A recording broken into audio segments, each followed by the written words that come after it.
Hi everyone and welcome to Kavish IAS. आज का जो हमारा टॉपिक है that is India CARICOM relations. ये जो शब्द है ना, जब भी हम कंट्री वाइज डिस्कशन करते हैं, आईआर का जो हमने सीरीज चालू करा है, हमने वेरियस कंट्रीज डिस्कस करा है। आज जब हमने ये कैरीकॉम लिखा है तो आप में से बहुत सारे लोगों को शायद कंफ्यूजन होगा कि ये कैरीकॉम आखिरकार है क्या। ठीक है, तो जिनको नहीं पता है उनके लिए ये स्पेसिफिकली वीडियो हमने ड्राफ्ट करा, क्योंकि इस टॉपिक के ऊपर बहुत ज्यादा जो है वो आपको इश्यूज या नॉलेज नहीं देखने को मिलेगा शायद।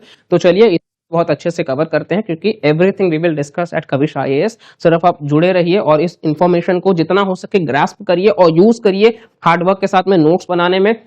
और प्लेज करिए कि आपको इन वीडियो से हेल्प मिल रहा है तो आप प्रीलिम्स मेंस आप क्लियर करिएगा और आप यूपीएससी क्लियर करके आप ऑफिसर भी बनिएगा। ठीक है, तो चलिए हम वीडियो की शुरुआत करते हैं। जैसा कि आप यहाँ पे भारत का मतलब प्यारा मैप आप देख सकते हैं, और वहीं आपको ये कैरीकॉम कंट्रीज का मैप देखने को मिल रहा होगा। अमेरिका और मेक्सिको के ठीक नीचे आप देखोगे यहाँ पर, तो ये कुछ कैरिबियन कंट्रीज हैं, कैरिबियन सी के पास में।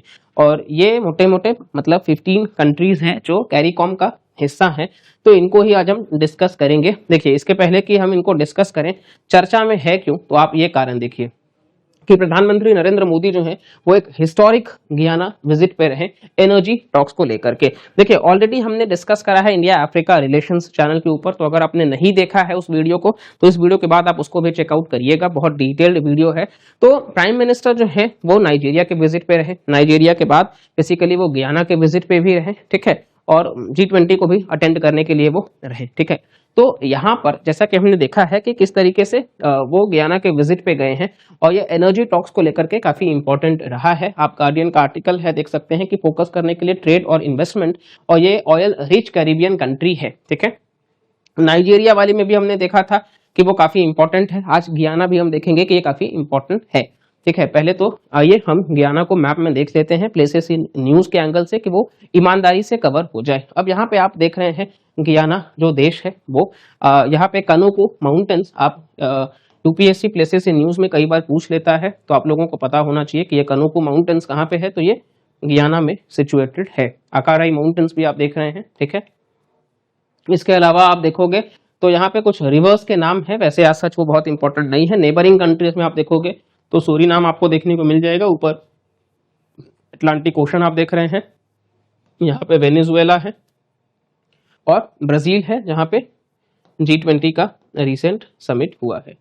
ठीक है, तो आप नेबर्स को देख लीजिए, ब्राजील, वेनेजुएला, सूरीनाम, और बेसिकली यहाँ पे गियाना जो आपको देखने को मिल रहा है, अटलांटिक ओशन ऊपर, और ये बाकी का आप देख सकते हैं। गियाना हाईलैंड्स भी आपको देखने को मिल जाएगा, पकाराइमा माउंटेन्स भी आपको देखने को मिल जाएगा, काइटूर फॉल्स भी है। ठीक है, और जॉर्ज टाउन वगैरह ये सब भी आप देख सकते हैं। ठीक है, तो चलिए ये पूरा का पूरा आई होप आपको समझ आ गया होगा। अब चलिए हम आगे डिस्कस करते हैं।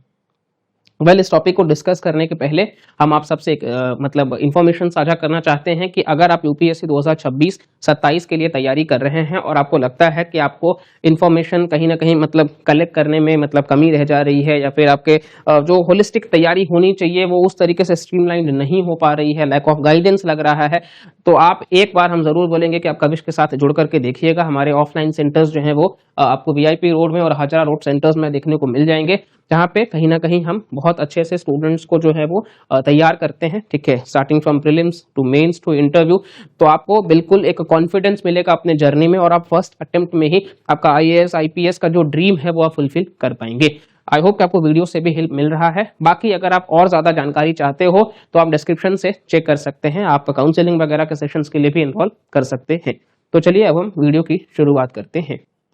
ये देखिए कैरिबियन कम्युनिटी, इसी को हम कैरीकॉम कह रहे हैं। अब कैरीकॉम जो है इसको एस्टैब्लिश कब करा गया, इसको एस्टैब्लिश करा गया 1973 में। प्रीलिम्स के लिए काफी इंपॉर्टेंट हो सकता है, यूपीएससी प्रीलिम्स 2025 की आप बात कर लो या अहेड। ठीक है, तो established in 1973 under the treaty of Chaguaramas. ठीक है, शागुआरामस, तो ये आपको ध्यान रखना है। और इसका ऑब्जेक्टिव्स क्या है, सबसे पहले तो इसको एस्टैब्लिश कब करा गया, 1973 में, ट्रीटी ऑफ शागुआरामस। ठीक है, अब इसका ऑब्जेक्टिव्स क्या है, तो प्रमोट करना इकोनॉमिक इंटीग्रेशन और कोऑपरेशन अमंग मेंबर स्टेट्स। जैसे आसियान है ना, आप लोगों ने ये नाम सुना होगा, association of south east Asian Nations, जैसे ये है उसी तरीके से ये साउथ ईस्ट एशियन नेशंस का है, ये कैरिबियन कंट्रीज का है कैरीकॉम। ठीक है, ये आप ध्यान दीजिएगा। और ये equitable sharing of integration benefits की बात करते हैं, coordinate foreign policy among member states, ठीक है। अच्छा, इसके आगे अब हम बढ़ें तो यहाँ हम देखते हैं कि मेंबरशिप, तो 15 फुल मेंबर्स हैं, एक बार नाम याद होना चाहिए, यूपीएससी पूछ सकता है इनमें से कौन कौन से कंट्रीज हैं जो मतलब इसका हिस्सा है या नहीं, जैसे वो G20 में पूछते हैं या आसियान में पूछते हैं, अगर आप प्रीवियस ईयर क्वेश्चंस देख रहे हैं तो उसी तरीके से यहाँ पे भी पूछा जा सकता है। तो मुश्किल है याद करना, लेकिन बार बार देखने से याद हो जाएगा। एंटीगुआ एंड बारबूडा, मोस्टली ये सारे आइलैंड्स हैं, ठीक है। साथ ही साथ में यहाँ पे आप देखोगे तो बहामास है, बारबाडोस है, बेलीजे है, डोमिनिका है, ग्रेनाडा है, गियाना जहाँ पे प्राइम मिनिस्टर रहे हैं विजिट पे, Haiti, Jamaica, Montserrat, Saint Kitts and Nevis एक साथ, Saint Lucia, Saint Vincent and the Grenadines, Suriname, Trinidad and Tobago, ये सारे नेशंस हैं। आप इसको आराम से देख लीजिए, आप इसका हो सके तो स्क्रीनशॉट रख लीजिए, ठीक है, आपको काफी काम आएगा। और एसोसिएट मेंबर्स भी हैं, कई जगह आपको 20 देखने को मिलेगा, 20 नहीं है, मेंबर्स जो है फुल टाइम वो 15 मेंबर्स हैं, 15, ये आप ध्यान रखिएगा, 15 सदस्य हैं।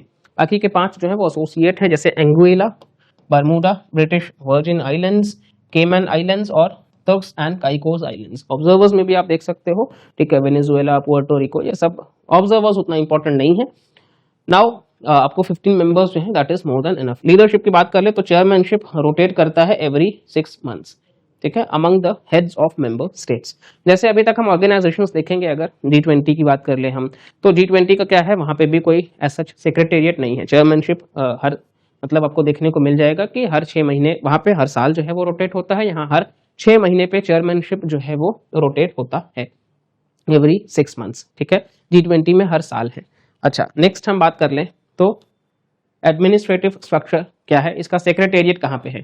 G20 का हमने देखा कि नहीं है, लेकिन कैरिकॉम का सेक्रेटेरिएट कहाँ है, जॉर्ज टाउन गियाना में, ठीक है, जॉर्ज टाउन गियाना में। अगर किसी को आसियान का पता होगा तो वो जरूर बताइएगा। तो कैरिकॉम का सेक्रेटेरिएट जो है वो जॉर्ज टाउन गियाना में है, जहाँ प्राइम मिनिस्टर रहे हैं। ये मेन एडमिनिस्ट्रेटिव बॉडी है, led by the secretary general. और कैरिबियन कोर्ट ऑफ जस्टिस भी है, जैसे इंटरनेशनल कोर्ट ऑफ जस्टिस है, ठीक है, जिसका हेडक्वार्टर्स द हेग नीदरलैंड्स में है, उसी तरीके से कैरिबियन कोर्ट ऑफ जस्टिस भी है। इसको लाया गया था 2007 में, और ये फाइनल अपीलेट कोर्ट है for CARICOM members and addresses regional trade disputes. तो जहां 1973 में इसको लाया गया, वहीं 2007 में इसको वापस कोर्ट ऑफ जस्टिस को एस्टैब्लिश करा जाता है। तो खुद का इनका कोर्ट ऑफ जस्टिस भी है न्याय के लिए, ठीक है। इकोनॉमी के साथ साथ में जस्टिस की तरफ भी फोकस कर रहे हैं। अच्छा, इसके अलावा अगर हम आगे देखते हैं तो की इनिशिएटिव्स क्या है। पहला है सिंगल मार्केट एंड इकोनॉमी, ठीक है, सिंगल मार्केट और इकोनॉमी पे फोकस करना है। तो यूनिटी इन डाइवर्सिटी, यूनिटी पे फोकस कर रहे हैं। बहुत छोटे हैं ना, तो कोई भी आसानी से सप्रेस कर सकता है, तो इस वजह से कहीं ना कहीं ये इकट्ठा रहेंगे तो इनका जो वॉइस है वो भी ग्लोबली पहुंच पाएगा। तो ये एक बहुत अच्छा इनिशिएटिव इनका है, जो एक एग्जांपल सेट करते हैं। जैसे आसियान कंट्रीज हैं, वो भी बहुत छोटे छोटे कंट्रीज हैं, चाइना किस तरीके से एग्रेशन दिखाता है, तो इस वजह से वो इकट्ठा है। तो उसी तरीके से यहाँ पे भी कैरिकॉम कंट्रीज जो है वो एक साथ निकल के आते हैं। तो single market and economy, coordination in foreign policy, development, cooperation और cultural exchange and integration. Significance क्या है, तो कैरिकॉम सर्व करता है as a vital platform for regional cooperation हो सके, एनहांस किया जाए इकोनॉमिक ग्रोथ को, पॉलिटिकल स्टेबिलिटी और कल्चरल यूनिटी को कैरेबियन नेशंस में। अच्छा, अब इनका एरियाज ऑफ कोऑपरेशन अगर हम देख लें भारत के कंटेक्स्ट में भी थोड़ा सा, तो डेवलपमेंट के पॉइंट ऑफ व्यू से हम बात कर सकते हैं कि काफी कुछ है जहां भारत जो है वो ये कैरिकॉम कंट्रीज के साथ मिल करके जो है वो, मतलब जैसे हमने देखा कि गियाना, तो प्राइम मिनिस्टर जब गियाना के विजिट पे रहे हैं, तो गियाना आपको अगर हम बता देते हैं तो वर्ल्ड बैंक के हिसाब से अगर आप देखोगे तो ये मतलब गियाना जो है वो मतलब लगभग 40% के रफ्तार से आगे बढ़ रहा है, मतलब बहुत तेजी से ये आगे बढ़ रहा है। तो एक हम ये देख सकते हैं। दूसरा हम देख सकते हैं कि ऑयल रीच है, तो इस वजह से हमारा जो एनर्जी का मतलब हमें हमेशा टेंशन है इस बात का, तो यहाँ पे एनर्जी के रिक्वायरमेंट्स को फुलफिल करने के लिए भी हम यहाँ पे बात कर सकते हैं। देखिए अलग अलग फील्ड्स हैं, जैसे कि हम बात कर सकते हैं एग्रीकल्चर पे, हम एक साथ काम कर सकते हैं, ठीक है, एग्रीकल्चर बहुत इंपॉर्टेंट है। इसी के साथ साथ में साइंस एंड टेक्नोलॉजी है, मेडिसिन भारत का बहुत अच्छा है, फार्मा हमारा मतलब हम जेनेरिक मेडिसिन को प्रमोट करने में हम मास्टर माने जाते हैं, फार्मेसी ऑफ द वर्ल्ड भी हम कहे जाते हैं। इसी के साथ साथ में वैक्सीन हमने किस तरीके से प्रमोट करा था ये आपने देखा ही। साथ ही साथ में एजुकेशन वगैरह की हम बात कर लें तो यहाँ पे भी हम साथ मिलकर काम कर सकते हैं। हम क्लाइमेट चेंज के बारे में बात करें क्योंकि आइलैंड नेशंस हैं तो ये भी एक इम्पॉर्टेंट इशू है, ठीक है। तो फार्मास्यूटिकल्स ये सारे बेसिक कंपोनेंट्स हैं। तो यहाँ डेवलपमेंट, पॉलिटिकल रिलेशंस, इकोनॉमी और बाकी के एरियाज जो हैं वो यहाँ पे निकल के आते हैं। तो ये कुल मिला के आपको ध्यान रखना है, ठीक है। और ओवरऑल जो है वो ये पूरा का पूरा कंक्लूड होता है। और इसके अलावा अगर हम देखें तो देखिए, अगर चैलेंजेस की बात कर लें भारत और कैरीकॉम के, देखिए बहुत कुछ नहीं है यहाँ पे, लेकिन एक तो है जोग्राफिकल बैरियर, बहुत दूर है ना, तो जोग्राफिकल बैरियर, डिस्टेंस, ये एक प्रॉब्लम होता है ट्रेड करने के लिए। साथ ही साथ में कल्चरल बैरियर, क्योंकि थोड़ा सा मतलब कल्चर जो है वो कम्प्लीटली अलग है। तो इन चीज़ों को सिंक्रोनाइज करते हुए कहीं ना कहीं हम लॉन्ग टर्म पॉलिसीज पे फोकस करते हुए हम अपने जो भी रेस्पेक्टिव नेशंस हैं उनके साथ मदद करते हुए हम आगे बढ़ सकते हैं। और कैरीकॉम के साथ में भी हम एक अच्छे रिलेशंस को फॉस्टर कर सकते हैं। जैसे प्राइम मिनिस्टर का जो विजिट है वो काफ़ी यूनिक माना जाता है, क्योंकि ऐसे कंट्रीज में विजिट करना, इंदिरा गांधी जी के बाद में भारत के दूसरे प्रधानमंत्री हैं मोदी जी, जो गियाना के दौरे पर रहे हैं। तो ये दिखाता है कि वाकई ये छोटे देश भी हमारे लिए बहुत इंपॉर्टेंट हैं, ठीक है, तो काफी सिग्निफिकेंट हैं और इन पर हमें फोकस करना पड़ेगा, क्योंकि ये फ्यूचर है। आज फ्यूचर टेक्नोलॉजी जो है जिस तरीके से हम बात करते हैं, तो वैसे ये है, जैसे भारत का मेंबरशिप की जब बात होती है यूनाइटेड नेशंस के सिक्योरिटी काउंसिल में, तो हर मेंबर जो है वो सपोर्ट, तो ये कलेक्टिव वॉइस जो है वो बहुत इंपॉर्टेंट है। और ऐसे ही देश जो है वो भारत का लगातार साथ देते हैं। और ये दिखाता है कि भारत किस तरीके से अपने डिप्लोमेसी में, ऐसा नहीं है कि सिर्फ हम बड़े नेशंस की तरफ हम फोकस कर रहे हैं, हमारा जो फोकस है वो कलेक्टिव मतलब नेशंस पे भी है, स्मॉल आइलैंड नेशंस पे भी है। यानी कि हम सबका साथ सबका विकास जो वाकई नारा है उसके साथ हम आगे बढ़ रहे हैं, यानी इंक्लूसिव डेवलपमेंट के साथ हम आगे बढ़ रहे हैं। तो ये आप दिखा सकते हो, ठीक है। कंक्लूजन में आप जब भी आंसर लिखें तो आप इस पॉइंट को भी हाईलाइट कर सकते हैं, ठीक है।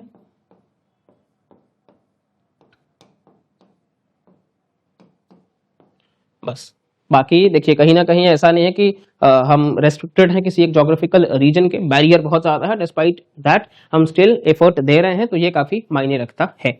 तो इसी के साथ हम इस वीडियो को यहाँ पे कंक्लूड करेंगे। अगर आपको ये टॉपिक से इन्फॉर्मेशन मिला है, अच्छे से क्लियर हुआ है सारी चीजें, तो आप जरूर लाइक करिएगा, चैनल को सब्सक्राइब करिएगा, वीडियो को शेयर करिएगा। कोई डाउट है तो कमेंट करके भी जरूर पूछिएगा, और वीडियो कैसा लगा ये भी कमेंट करके जरूर बताइएगा। और मिलते हैं अगले वीडियो में। चैनल पर और भी इंटरेस्टिंग वीडियोज हैं तो आप उनको भी देखिए और अच्छे तरीके से पूरे वीडियोज को देखा करिए, ताकि आपका जो नॉलेज एडिशन है वो बहुत अच्छे से हो सके। और हम आपसे ये वादा करते हैं कि अगर आप इस इनिशिएटिव को, जो हमारे वीडियोस रेगुलरली जा रहे हैं, जस्ट फॉर यू ऑल, ये किसी और के लिए नहीं है, तो अगर आप कंसिस्टेंट हैं, अगर आप कंसिस्टेंटली, अगर आप एक महीने तक इन चीजों को ऑब्जर्व करते हैं, आप एक वीक तक करके देखिए, अगर आपका नॉलेज में इजाफा नहीं हो, आप देखना बंद कर सकते हैं। तो बिल्कुल हम इतना आपको कह रहे हैं कि आप इस पर भरोसा दिखाइए, आपको बिल्कुल आपके नॉलेज में इजाफा देखने को मिलेगा और आपके प्रिपरेशन में बहुत हेल्प होगा। तो चलिए मिलते हैं अगले वीडियो में, तब तक के लिए bye bye, take care and जय हिंद।